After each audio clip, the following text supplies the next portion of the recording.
Now, this Speaker Nancy Pelosi meeting with AOC this morning, and we expect the Speaker to hold a news conference later this hour. I want to bring in Tammy Bruce, Independent Women's Voice President. Tammy, Democrats divided. Nancy Pelosi knows it. She's got a serious battle and problem on her hands. She does, and this is clearly, they've seen it hasn't been good for them. We've seen polls that the Americans don't like the messaging of AOC +3. They don't like the messaging of socialism. They don't like the division. And keep in mind, who have you seen on television for the last several weeks? Really, none of the Democrats running for president of the United States.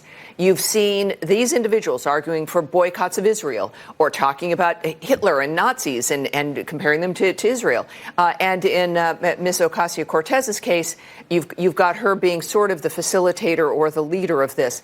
But it started, of course, a while ago, right? You had Nancy Pelosi dismissing their influence, then Ocasio-Cortez implying that Pelosi was a racist. Now, tweets have gone up and everything. But in the meantime, as they've been trying to de-escalate, certain tweets have been deleted.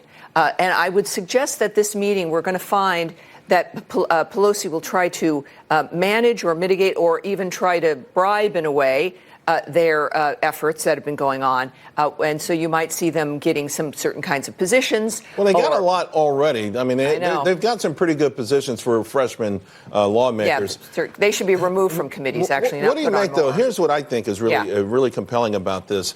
The Democrats have spent decades on identity politics and stoking anger and hate. Mm-hmm. And I think this is just what's happened. It's now it's within the party. In other words, the same things that they've always painted Republicans with. Correct.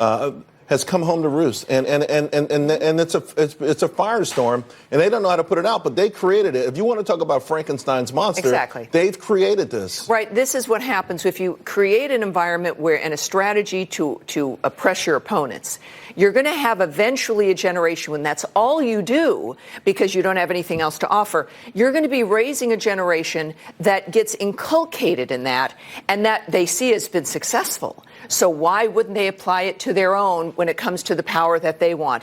It was destructive as they used it against conservatives, and it's going to destroy them internally. I don't think Nancy Pelosi's got what it takes to end this. And President Trump, on the other hand, has been very successful in portraying the entire Democratic Party, including those running for president, as being part of the squad, being run by the squad. Well, and effectively they are, because they haven't been able to overcome them.